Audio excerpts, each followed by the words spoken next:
안녕하세요, 여러분. 처음 인사드려요. 저는 서울 사는 29의 20대 여자이고요. 6살 연상의 남편이랑 3년 정도 교제를 하다가 작년에 결혼을 했습니다. 직업은 둘 다 보통의 월급쟁이 직장인이고요. 제가 대학 졸업하고서 쭉 다니던 회사가 있었는데 그만두고 한량한 세월을 보내다가 결혼 직전에 지금의 회사에 다시 들어갔거든요. 제 취업에 성공한 회사이기도 했고 또 요즘은 혼자 버는 걸로는 여유 있게 살기가 힘들다고 하니까 절대로 직장을 그만두고 싶지가 않았어요. 그래서 악착같이 결혼하고 나서도 버티며 살아남으려 했습니다. 그런데 결혼하고 나서 얼마 지나지 않아 임신이 빨리 되어버리게 되면서 저는 더 이상 홀몸이 아니게 되었답니다.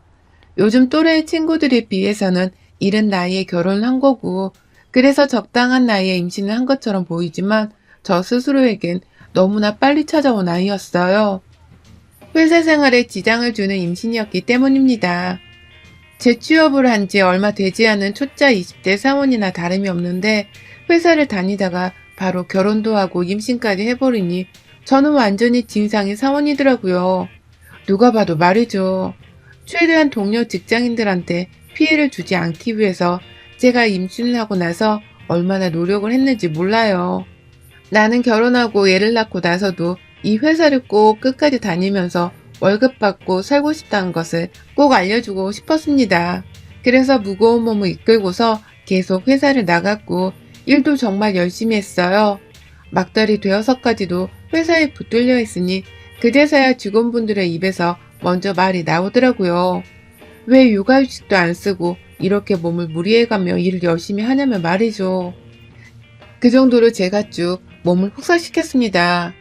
첫 애인데도 불구하고 뱃속 애걱정도 제대로 하지를 않은 채로 말입니다. 제가 이렇게 직장을 오래오래 다니고 싶어 하는 데에는 다 이유가 있었습니다. 다 저 혼자 잘 먹고 잘 살고 그런 게 아니었어요. 저희 결혼하고 신혼집 차릴 때 그래도 남편이 모아놓은 돈을 조금이라도 가지고는 있는 줄 알았습니다. 그런데 남편도 집 하나 전세를 구할 정도의 돈을 모아놓지 못한 상황이었고 집값은 집값대로 올라가 있고 모든 게 엉망진창이었죠. 직장 생활을 하면서 돈을 재 모으기도 전에 결혼을 하게 된 저로서는 결혼 자금이라고 턱 내놓을 수 있는 것이 없었고요. 그래서 정말 염치불구하고 서로의 부모님께 도움을 얻어보게 되었답니다. 그것만큼은 가장 하기 싫었는데 결혼하려고 하니 어쩔 수가 없더라고요. 그런데 그러고 나서도 집값 문제는 전혀 해결이 되지 않았어요. 각자 부모님한테서 받을 수 있는 여유자금을 받아오기로 했는데 남편은 꼴랑 돈 2천만 원을 가지고 온 겁니다. 전세금 하나 구할 수 있는 돈도 없는 형편이었으면 그냥 결혼 생각은 하지 말고 혼자 쭉 연애만 하면서 살 것이지. 왜 결혼을 한다고 해가지고는 여기저기 돈 때문에 혼란스럽게 해야 하나 싶었어요. 우리 친정도 여유가 많이 없는데 그렇게 부족한 돈으로 결혼을 해서 고생할 바에야 그냥 우리는 연애만 하면서 이대로 재밌게 살자며 제 쪽에서 먼저 결혼 얘기를 접기에까지 이르렀답니다. 저는 좀 현실적인 사람이었기 때문에 결혼은 애들 장난이 아니라는 걸 남편에게도 분명히 말했어요. 이대로 대출을 왕창 받을 자격이 있는지도 모르겠지만 설령 대출을 받는다고 하더라도 평생 대출금을 갚으면서 직장에 다닐 수는 없는 것이라는 걸 누누이 말했죠. 그런데도 그 고비를 넘어서고 저희가 결혼했습니다. 남편이 결혼을 꼭 해야 한다면서 바득바득 우긴 것도 있었고 저희 친정에서도 보다 안 되겠다며 돈을 더 보태주셨거든요. 친정 부모님이 들고 와주신 5천만 원에 대출 조금을 더 받아서 저희는 전셋집을 구했고 시댁에서 받은 2천만 원이랑 부가적인 수입을 더해서 결혼식을 치렀어요. 여기저기 돈 들어갈 일이 너무 많았는데 그 돈의 대부분이 우리 부모님 돈에서 나왔다고 생각을 하니 저는 하루라도 빨리 돈을 열심히 벌어서 부모님께 갚아드리며 살아야겠다고 생각을 했답니다.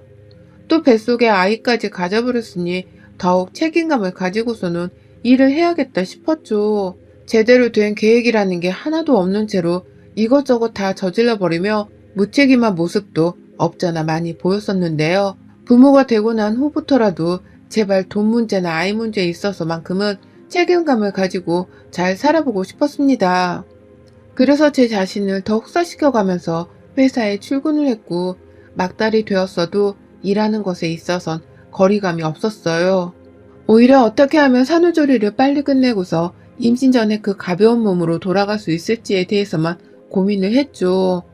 아주 푹 쉬다가 나와서는 아주 진득하게 직장을 다녀볼 참이었습니다. 그래서 산후조리만큼은 들어가는 돈이 분명 아깝긴 했으나 최저 비용만을 들여서 푹 쉴 수 있는 곳으로 가보자 했어요.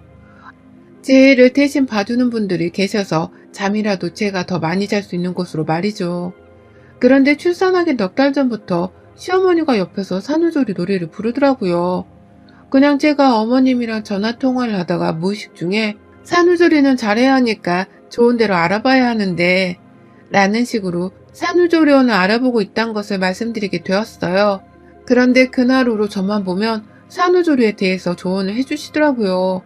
원래 여자가 임신을 했다가 출산하는 과정이 예전엔 아주 평범한 일과 같은 거였는데 요즘에는 너무 지나치게 조심하는 경향이 있다면서 유난스럽다는 말도 살짝 돌려서 하신 적이 있으셨어요. 그래서 제가 몸 챙기는 게 왜 유난스러운 거예요? 요즘은 다들 애를 하나 아니면 둘밖에 낳지를 않으니까 이왕 낳는 거 좀 더 신중하고 또 몸 신경 쓰면서 산후조리를 하고 싶은 거겠죠. 라면서 대책도 없이 그냥 제 생각을 말씀드렸어요. 이런 논쟁을 시어머니랑 하게 되리라고는 상상을 못했기 때문에 제 완전한 생각도 아니었고 이런 생각을 굳이 해본 적도 없었지만 둘러둘러 말씀을 드렸죠. 빨리 복직을 해서 돈을 벌어야 한다는 말씀도 드리고 싶었으나 저희 친정 부모님이 돈을 더 많이 빌려주신 것에 대해서 자존심이 상했다는 말을 남편을 통해 들은 적이 있었기 때문에 그 말은 쏙 빼놓고 말입니다. 하지만 어머님은 제 말에 동의를 하면서도 점점 더 자주 산후조리에 대해서 말씀해주고 그게 다 필요 없는 것이라는 걸 아주 설교하듯이 해댔어요. 처음엔 그게 다 유난스러운 짓이라고 말씀을 하시더니만 제가 몇 번 그렇지 않다고 맞받아치고 또 공감을 못하는 모습을 보이고 나니 설득을 하기 시작하더라고요. 산후조리에 쓰이는 돈이 많이 든다던데 그 돈으로 차라리 자기가 더 나은 산후조리를 해주겠다고 말입니다. 자기가 저희 남편의 도련님까지 아들 둘 낳으면서 산후조리를 제대로 해서는 지금 건강하게 살고 있지 않냐고 하면서 시어머니라고 불편해만 하지 말고 오히려 엄마가 해주는 따신 집밥을 먹으면서 네 집에서 편히 쉴 수 있다는 걸 장점으로 생각을 하라고 하셨어요. 푹 잠을 자고 싶은 거라면 병원보다는 더 편하게 지낼 수 있는 집이 최고라고 하면서 말이죠. 아이는 당연히 자신이 처음부터 끝까지 다 돌봐주면서 옆에서 보조를 해줄 테니 절대로 신생아 육아에 대해서 걱정을 할 필요가 없다고도 하셨고요. 그러니 저도 순간 솔깃하더라고요. 당연히 처음에는 시어머니가 저희 부부한테서 빠져나가는 산후조리비가 아까워서 가지 말라고만 하시는 건 줄 알았는데 점점 들어보니 어머님께서 자기가 돈도 딱 50만 원만 받고서는 한 달가량 저희 집에 있어주겠다고 하시고 제 입에 들어갈 밥부터 시작해서 출근하고 퇴근하는 남편의 밥상 그리고 아이를 돌보는 문제까지 옆에서 하나하나 다 보조를 해주겠다고 하시니까 저도 슬슬 출산이 임박해 갈수록 어머님의 말씀에 귀가 기울어져 갔답니다. 솔직히 말해서 산후조리원에 쓰이는 돈을 최저로 잡는다고 하더라도 돈백은 2주 동안 우습게 깨졌거든요. 그런데 어머님이 한 달가량 저희 집에 와서는 산후조리원에서 해주는 것을 돈 50만 원을 해주겠다며 부담을 절대 가지지 말라 말씀을 하니 저로서는 그래도 되겠다 하는 심보가 생긴 것이죠. 그리고 전 결국 더 큰 돈을 쓰면서 잠만 자고 올 산후조리원에 들어가느니 차라리 내 집에서 푹 자며 시어머니께 내 새끼를 맡기는 것이 더 낫겠다 싶었습니다. 그리곤 정말 산후조리원에 들어가지를 않고 자연분만으로 출산을 한 후 이틀 동안의 입원을 거쳐 퇴원을 했어요. 집으로 말입니다. 그리고는 정말 마음 독하게 먹고서는 시어머니시라고 할지라도 내 몸부터 챙기며 빨리 회복을 하고자 했죠. 산육기 기간인 출산 후 6주 동안은 합병증이 생길 가능성도 있다고 하니 정말 잠 푹 자고 잘 먹으면서 출근을 하기에 최상의 조건을 만드는 것에만 집중을 하고자 했어요. 그런데 집에 돌아온 첫날부터 그 계획은 와르르 무너져 내렸습니다. 퇴원을 하고 집에 왔는데 집안에 시어머니가 안 계시더라고요. 그러더니만 실제로 어머니께서는 그로부터 이틀 뒤에야 저희 집을 찾아오셨어요. 저 출산한 후에 자기 약속 있는 걸 깜빡한 바람에 바로 올 수가 없었다는 뻔한 거짓말을 하시면서 빈손으로 들어오더라고요. 그 바람에 저 집에 가면 뜨신 미역국을 바로 먹을 줄 알았는데 아무것도 못 먹고서는 결국 남편에게 SOS를 쳤고요. 남편이 해온 애매한 미역국을 먹으면서 제 아이까지 직접 돌봤습니다. 시어머니를 믿고서 산후조리원에 가질 않았는데 이건 뭐 시어머니한테 사기를 당한 것과 마찬가지인 기분이었어요. 그 이틀 동안 저는 남편 미역국을 받아먹으며 살아나려 하던 입맛이 뚝 떨어졌고 남편이 출근한 동안에 저는 혼자서 애를 보느라 정말 누워있는 건 그림의 떡이었어요. 그러다 어머님이 오셨는데 빈손으로 찾아와서는 미역국 해놨네? 그럴 줄 알았다. 원래 여자는 생존 본능이 있어서 지 먹을 건 알아서 해먹더라. 라면서 남편이 해놓은 미역국을 구경만 하며 추가 요리는 하지 않으셨고요. 오히려 남편이 해놓은 그 미역국을 직접 한 그릇 먹겠다며 잡수시고는 맛대가리가 없다고 짜증을 부리셨어요. 그래서 제가 그거 남편이 해준 거예요. 어머님이 집에 안 오시는 바람에 라면서 떽떽거리면서 말씀을 드리니 어머님이 멋쩍어 하면서 말씀하시더라고요. 그래, 남자가 밖에서 돈 벌다 보면 요리는 못할 수 있는 거지. 어쩐지 맛이 좀 모자르다니. 그래도 우리 아들 기특하네. 마누라 준다고 미역국도 다 만들고. 라고 말입니다. 도무지 요리를 하겠다는 모습이 전혀 보이지도 않았고 준비를 하지도 않는 어머님의 모습에 상당히 당혹스러웠어요. 그럼에도 불구하고 우리 집에 왔다는 것 자체가 산후조리를 도와주려 오신 것일 테니 저는 일을 맡기고자 했습니다. 좀 자야겠으니 애를 돌봐달라 하면서 말이죠. 그런데 어머님 본인이 주무시더라고요. 방 안에서 아이한테 모유수유를 하고서는 애를 좀 봐달라고 하면서 어머님을 부르는데 아무리 부르고 또 불러도 반응이 없으신 거예요. 설마 사람이 죽었나 하는 생각에 무거운 몸을 이끌고서는 방 밖을 나가보니 시어머니는 저희 집 작은 방 안에 어느새 이불까지 친히 깔아놓고서는 잠을 퍼질러 자고 계시더라고요. 산후조리를 해주겠다고 온 사람이 산모가 모유수유를 하는 사이에 이불 깔고 드러누워 잘 생각을 했다니. 기가 막혀 말도 안 나왔죠. 그날 시어머니는 남편이 퇴근을 할 때까지 아주 코까지 골아가시면서 편하게 잠을 자셨고 저는 누가 출산을 해서 휴식을 취하고 있는 건지 분간도 안 갈 만큼 저 혼자 애를 돌보다가 미역국도 직접 끓여 먹기까지 하며 제 몸을 저 스스로 챙겼습니다. 그렇게 사흘 정도로 시어머니께 딱히 도움받는 것 없이 지냈고요. 슬슬 제가 이대로면 그냥 시어머니를 집으로 돌려보내도 되겠다고 생각을 했던 때에 시모께서 한 방을 크게 터뜨려 주셨네요. 그날은 남편이 해준 미역국을 진작 다 먹고서 제가 직접 끓인 미역국을 계속 먹다가 그것마저 다 떨어져서는 먹을 게 없던 날이었어요. 그래서 저는 당연히 저를 돕겠다 와주신 시어머니께 말씀을 드렸죠. 미역국 좀 끓여놔 주시라고 말이죠.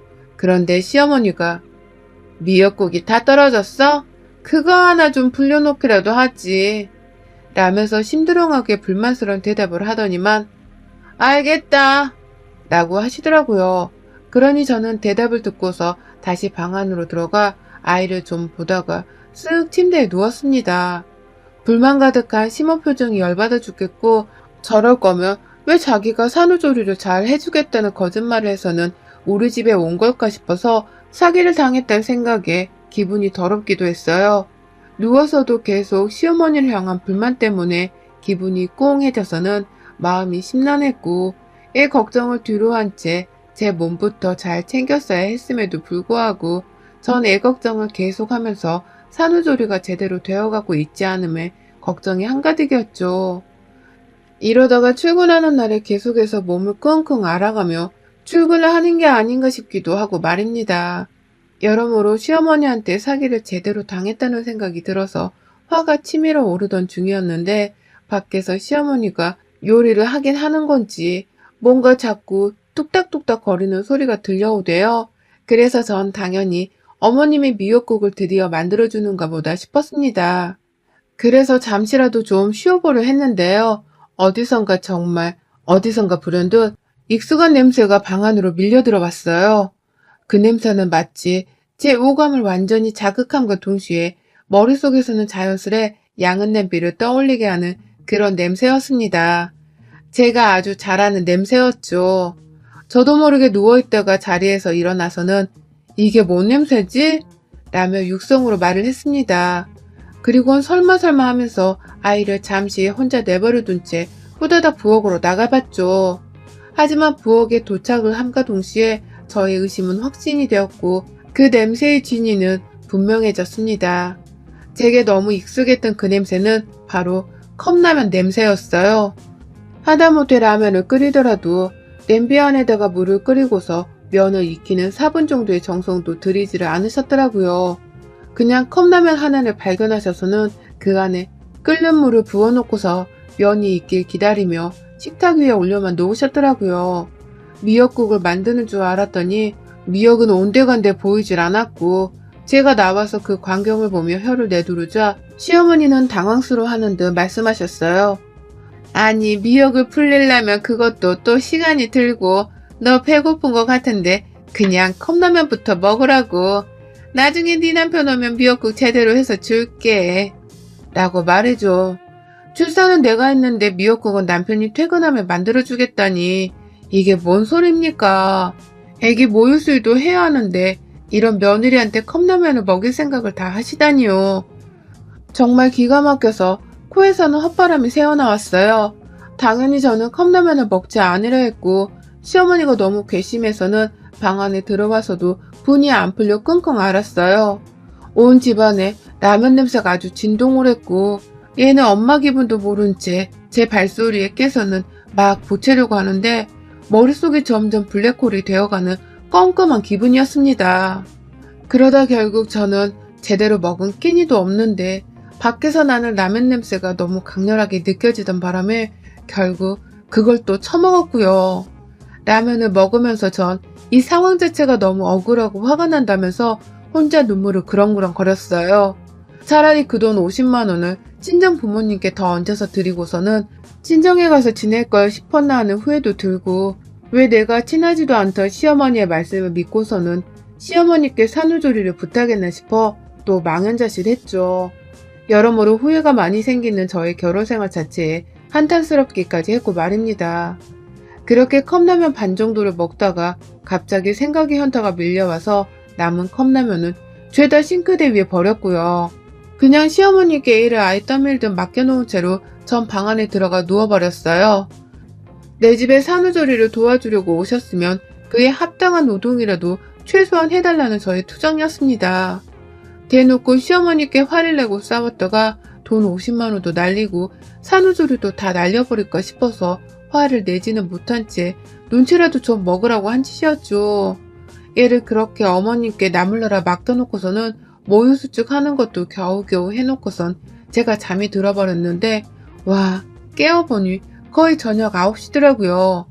남편은 이미 퇴근해서 아이를 돌보며 어쩔 줄 몰라 하고 있었고 남편한테는 밥을 다 차려주신 건지 부엌에 나가보니 씻을 그릇들이 아주 한가득이었어요. 남편은 아무 생각이 없는 건지 저를 보면서 "엄마 깼다" 라고 하며 반갑게 맞이를 해주는데 저는 시어머니 생각에 도저히 남편을 보고서 웃을 수가 없었습니다.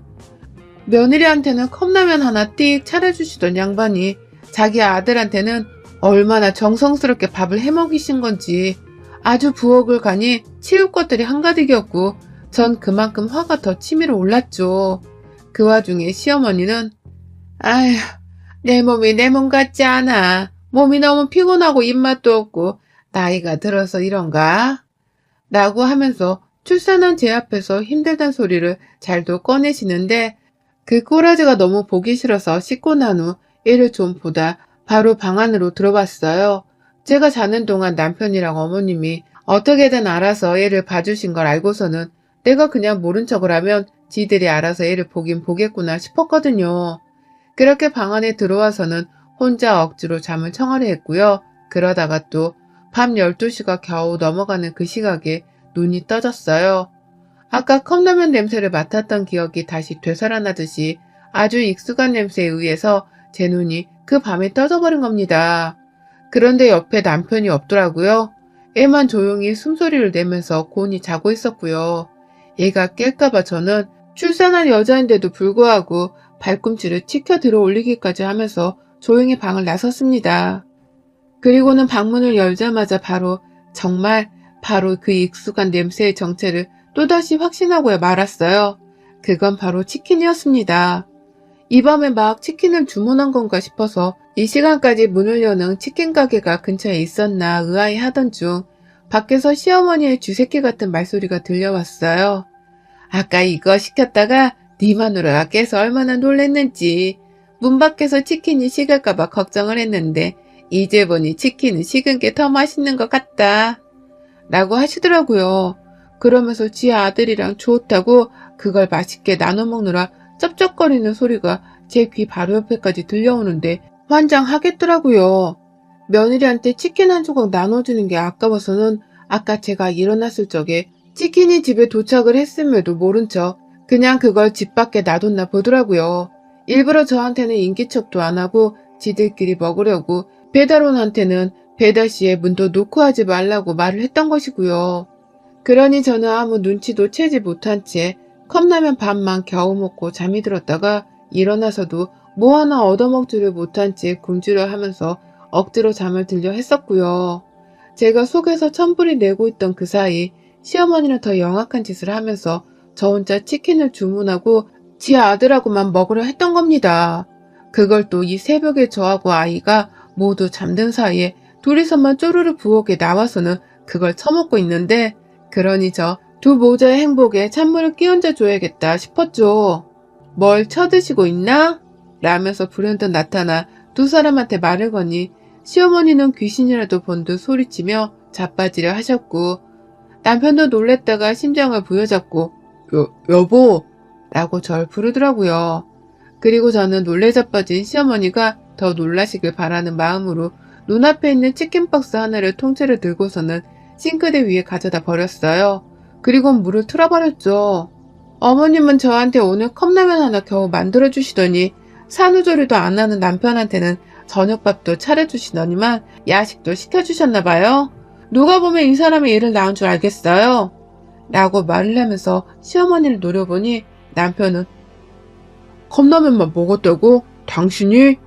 라면서 저를 따라서 시어머니를 쳐다보더라고요. 아무래도 시어머니가 남편한테는 저한테 산후조리를 잘 시켜주고 있다는 거짓말을 하셨던 것 같아요. 그러니 남편도 제가 컵라면 하나만 먹으면서 산후조리를 하고 있었던 사실에 많이 놀란 듯 보였고요. 제 손이 부르르 떨리면서 시어머니를 노려보고 있자 남편은 그러더라고요. 자기야 미안해. 나는 당신이 모유수유한다고 음식은 밥 말고는 안 먹는 줄 알고서 딴에 배려를 한다고 조용히 나와 먹으려 한 건데 오늘 컵라면을 먹었을 줄은 몰랐네. 라고 말이죠. 그 말을 하면서 자기 엄마를 저 따라 째려보는데 시어머니는 그런 저희 눈을 피하다가 말씀하시대요. 아니 제가 입맛이 없어 보였어. 컵라면 하나 먹으면 입맛이 살겠거니 했지. 라고 하면서 활짝 웃으시는 거예요. 애가 자고 있는데 조심하지도 않고 신나는 목소리로 크게 말씀을 하시길래 제가 그 앞에다가 대고서 침을 튀겨가며 말했죠. 목소리 안 낮춰요? 산후조리 돕겠다고 온 거 맞아요? 이럴 거면 돈 50만 원 도로 물리고 집으로 당장 돌아가세요. 어머님 없이 저 혼자 제 몸 챙겨가면서 산후조리를 해왔는데 남은 한 주 동안은 못 할 줄 아세요? 지금이라도 당장 가세요. 나가시라고요. 라고 하면서 남편 앞에서 서름이 폭발해서는 뭐 저런 시어머니가 다 있냐면서 천하의 나쁜 년이 따로 없네. 라며 가슴을 쳐댔어요. 빨리 몸조리하고서 회사 가서 돈을 벌어와야 우리 부모님한테 빌린 돈도 갚고 내 새끼도 잘 키울 텐데 도와주지는 못할 망정 내 몸과 정신을 더 피폐하게 만드는 악마라며 시어머니를 향해서 정말 입에 담지 못할 악담들을 막 뱉어냈어요. 마음 같아선 욕을 확 뒷걸어주고 싶었는데 차마 욕을 할 수는 없었고요. 그냥 욕만 안 섞었을 뿐 시어머니를 비난하는 말이란 말은 다 담아내선 시어머니를 욕보였죠. 이 정도 욕을 먹었으면 이제 제발 당신 집으로 꺼지시라 하면서 말이죠. 그러자 시어머니는 저를 따라 흥분을 해서는 며느리가 버르장머리가 없다 하면서 본질과는 다르게 제 말투를 가지고서 트집을 또 잡으셨고요. 돈 50만 원을 못 돌려준다는 말을 하면서 더럽고 치사해서 나 갈래 라면서 짐을 싸는 흉내를 내시더라고요. 누군가는 자신을 잡아주겠거니 싶었는지 짐가방 하나 싸는 데에도 아주 세우라 내오라 하더라고요. 그 와중에 애가 잠에서 깨버렸는지 울어버린 바람에 제가 남편을 등 떠밀듯 안방으로 밀어 넣었고요. 저하고 시어머니만 남아있던 그 자리에서 저는 시어머니 가방을 대신 싸드렸습니다. 안 가려고 잔머리 굴리는 거 내가 모를 줄 알아요? 그 돈 50만 원 더럽고 치사해서 안 받으려니 그 50만 원에 우리 인연은 여기서 완전 끝내버리자고요. 50만 원 받고 앞으로 며느리 없다 생각하고 사세요. 라고 하면서 시어머니 짐가방에 억지로 옷가지를 바리바리 싸집어 넣고서는 그 가방을 들고 현관문을 열었어요. 그리곤 현관복도에 그 가방을 던져버리니 시어머니는 불현듯 가방을 잡겠다고 집 밖으로 나가셨고 저는 그 길로 현관문을 닫고선 잠금장치까지 추가로 닫아버렸습니다. 시어머니가 비밀번호를 누르고서 집에 들어오지 못하도록 말이죠. 집에 가라니까요? 뭐 더 괴롭힐 게 있다고 우리 집에 있겠다는 건데요? 집에 가시라고! 라면서 더는 소란 피우지 말고 가라며 문을 쾅쾅거리며 겁을 주니 어머님도 그 새벽에 어쩔 수가 없는 건지 소란은 더 못 피우더라고요. 그리고는 남편 핸드폰으로 막 전화를 하는데 제가 보란듯이 남편 핸드폰을 꺼버렸습니다. 그리고는 현관 밖에서 시어머니 들으라는 식으로 소리를 쳤죠. 마누라 산후조리도 괴롭힌 양반한테 어머님 대접해주길 바란다면 당신도 사람 아닌 거지. 지 새끼한테 모유수유를 하고 있는 마누라한테 컵라면이나 먹이고 미역국 한 번을 안 끓여주신 시어머니신데 내가 어른 대접해드리길 바란다면 당신도 똑같은 놈인 거야. 똑같이 쓰레기 되기 싫으면 당신 엄마가 그냥 알아서 집으로 꺼지시도록 가만히 있어. 아님 나 당장이라도 이 집 전세 빼고 내 친정 갈 거니까 당신도 당신 집으로 쫓겨나 각오를 하던가. 라고 말이죠. 그러니 남편도 처음엔 시어머니 걱정을 하는가 싶더니 슬슬 제 눈치를 보면서 한마디 하더라고요. 그냥 빨리 가 엄마. 라고 말이죠. 그리고는 자기가 카카오 택시라도 불러드리면 안 되냐고 부탁을 하길래 그러라고 했습니다. 그리고 그날 시어머니는 아들이 불러준 카카오 택시를 타고서는 요요히 시댁으로 돌아가셨어요. 더 말도 못 붙이고서는 이대로 며느리랑 영영 쌩까고 살게 될까 싶어 불안하셨는지 더 소란을 안 피우고 집으로 가셨더라고요. 그리곤 다음날에 자신이 잘못했다며 다신 산후조리를 제대로 도와주겠다고 연락을 해오시는데 다 필요 없다고 쐐기를 박아버렸어요. 당신 같은 사람은 얼굴을 안 보이는 게 산후조리를 도와주고 아들 부부의 행복을 빌어주는 방법이라고 하면서 분노에 차서는 시어머니를 매몰차게 밀어냈습니다. 곧 출근을 해야 하는 저는 이제라도 산후조리를 잘 해야 한다는 긴박감이 들어선 친정엄마한테 또 도움을 요청하고서는 엄마가 끓여주신 미역국만 내내 먹으면서 거의 좀비처럼 누워만 있었고요. 남편은 그 옆에서 저희 엄마 눈치에 제 눈치를 보고 사느라 아주 공기가 단단히 잡혀있는 중이랍니다. 산후조리 해준다고 집에 와선 컵라면 하나를 끓여준 걸로도 모자라 남편만 쏙 불러선 야식까지 쳐드시려 하신 우리 어머님. 당신의 영악함은 정말 인정합니다만 그 영악함으로 평생 큰 며느리를 잃게 되실 거라는 건 전혀 예상을 못하셨던 것 같습니다. 안타까워 어쩌면 좋아요. 여러분의 생각은 댓글로 남겨주세요. 오늘도 시청해주셔서 정말 감사합니다.